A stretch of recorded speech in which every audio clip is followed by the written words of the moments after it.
AlternJob, le podcast de l'alternance et des stages, avec cette semaine un épisode hors série réalisé avec Open Classrooms, l'école en ligne sur les métiers du numérique. Bonjour Nora. Bonjour Adaïs. Alors Nora, tu es responsable communication chez Open Classrooms, donc l'école en ligne qui forme au métier du web. Tu es là aujourd'hui pour nous parler de deux métiers, attaché commercial et gestionnaire de paye. Est-ce que tu peux nous les présenter ? Oui, bien sûr. C'est vraiment deux métiers qui sont indispensables dans la plupart des entreprises. Si tu deviens gestionnaire de paye, tu seras chargé non seulement du recueil des informations de paye, de faire les bulletins de paye, de vérifier ces bulletins de paye, et aussi, selon la taille de l'entreprise, de la gestion du personnel, par exemple. Ce qu'il faut savoir, c'est que plus l'entreprise sera petite, plus tu seras polyvalent en règle générale. Gestionnaire de paye, allez avoue, c'est pas le métier le plus sexy que tu avais en tête. Il y a plein de clichés là-dessus et on est aussi là aujourd'hui pour les démonter. Alors, souvent, quand on dit « je suis gestionnaire de paye », on vous répond « Ah ouais, gestionnaire de paye, moi aussi j'ai un pote qui bosse dans la compta ». En fait, la compta, c'est pas du tout la même chose que la paye. Un comptable, il se charge des factures clients, de gérer les écritures comptables. C'est un métier où la législation est vraiment fixe. Évidemment, il y a des choses à apprendre, énormément de choses à apprendre, mais ça change pas très souvent. Alors que gestionnaire de paye, la législation, ça peut changer tous les 4 matins. Tu as toujours des choses à apprendre. C'est toujours un métier de veille, en fait. Et par exemple, pendant le confinement, ça a énormément changé et les gestionnaires de paye étaient mis à rude épreuve. Ce qui fait qu'au quotidien, tu vas devoir être curieux, apprendre de nouvelles choses, rester au fait de ce qui se fait dans le milieu et rester polyvalent. Le deuxième cliché, ça va être que la fiche de paye, c'est super facile à faire. Le gestionnaire de paye serait un, entre guillemets, presse-bouton. Il appuierait sur son ordinateur et la paye se générerait toute seule.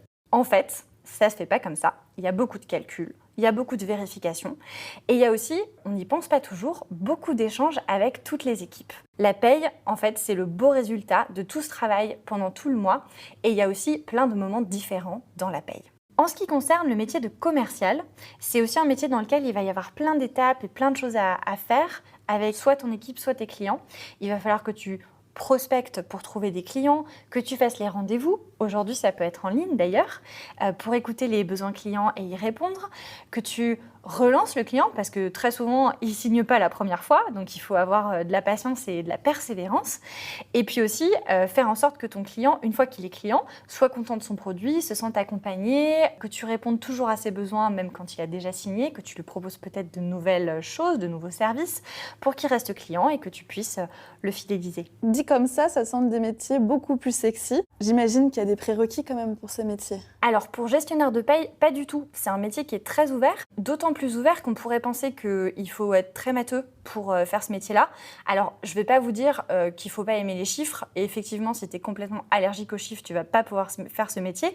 Mais par contre, si par exemple tu as fait L et que tu as l'esprit logique et que tu as envie d'apprendre, tu peux totalement se faire ce métier. Donc pour gestionnaire de paye, il faut avoir l'esprit logique, il faut être assez rigoureux, être organisé, parce que du coup tu as des moments dans le mois qui vont te permettre d'arriver à la paye, et payer les gens, ça se fait pas le premier du mois suivant, ça se fait avant la fin du mois. Il faut aussi aimer apprendre de nouvelles choses, parce que tout à l'heure je te disais que dans le cadre réglementaire, il y a plein de choses qui changent, et il faut aimer trouver des solutions. Enfin, avoir un bon contact, parce que tes collègues vont vouloir savoir si tu les pipotes sur leur fiche de paye, et il va falloir que tu leur expliques que non, c'est bien fait, c'est comme ça, et puis qu'ils repartent avec une lueur de compréhension dans le regard en se disant « en fait, ma fiche de paye, elle est juste ».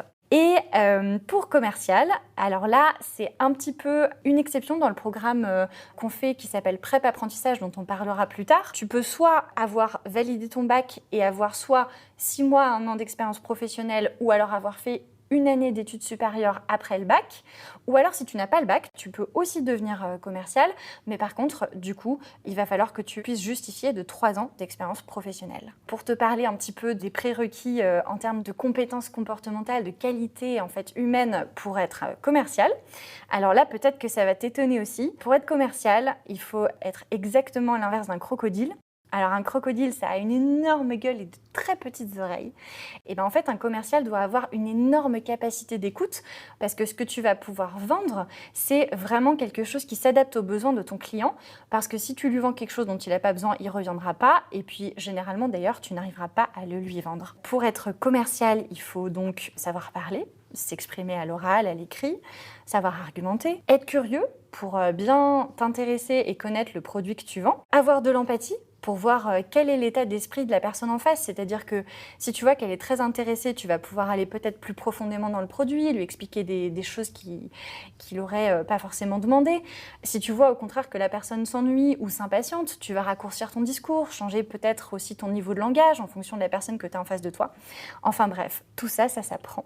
Ces 2 métiers, ils sont aussi super intéressants pour des futurs alternants parce qu'ils sont recherchés sur le marché du travail en fait. Absolument. Alors là, si vous voulez une autoroute pour trouver un job, vous êtes sur les bons métiers. Et d'ailleurs, c'est pour ça qu'on les a mis dans le programme dont on parlera tout à l'heure. On a choisi 4 métiers sur lesquels il y a plus d'offres que de personnes pour pourvoir les postes qui sont actuellement sur le marché du travail.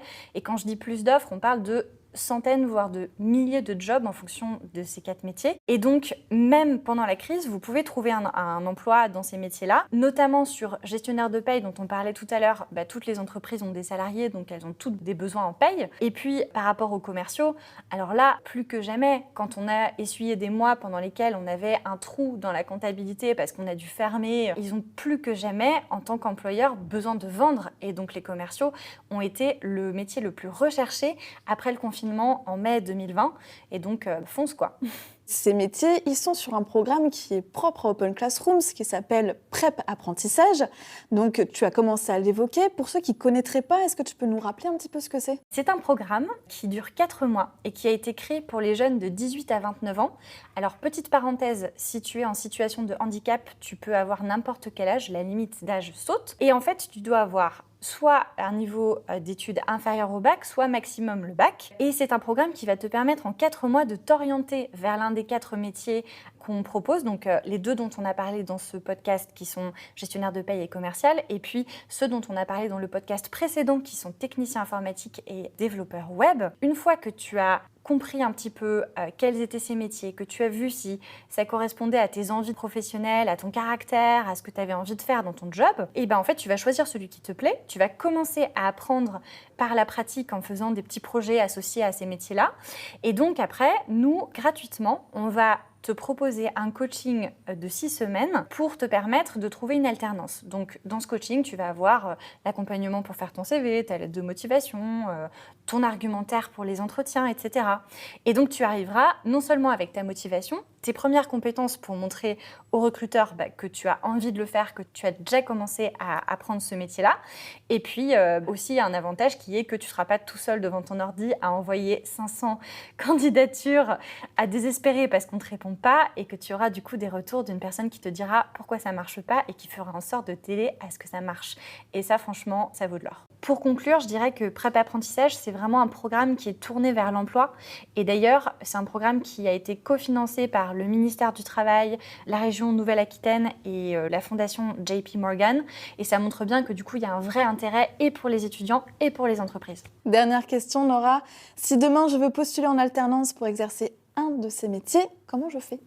C'est très simple. Si tu veux postuler à Prep Apprentissage, tu vas simplement sur le lien que je vais t'épeler. Donc c'est oc.cm/prepap, PREPA2P, et tu trouveras le programme. Et il faut aussi que tu saches que si jamais, par exemple, tu te rends compte que l'un de ces 4 métiers t'intéresse pas vraiment, tu peux aussi regarder toutes les offres d'alternance puisqu'on a plus de 50 parcours diplômants sur lesquels tu peux te former. Ce sont des parcours qui sont plutôt dans le domaine du web, développeur, data analyst, responsable marketing, responsable RH. Tu verras, il y a vraiment plein de choses. Et pour voir toutes ces possibilités-là, tu peux aller sur oc.cm/alternance. Et la particularité de ce programme-là, c'est comme pour Prep Apprentissage, si tu as envie de faire l'alternance avec nous, tu bénéficieras gratuitement d'un coaching de 2 mois pour t'aider à trouver un taf. Et là, c'est le même principe. L'idée, c'est vraiment que tu ne te retrouves pas tout seul devant ton ordi à déprimer et que tu trouves une alternance le plus rapidement possible. En tout cas, ces liens, on les retrouve dans le résumé du podcast. Merci beaucoup, Nora. Avec plaisir. Restez avec nous pour le prochain épisode sur comment trouver une alternance en temps de crise. Et si vous voulez découvrir les métiers de technicien informatique et développeur web, écoutez le podcast précédent. On vous dit à bientôt sur Alternjob.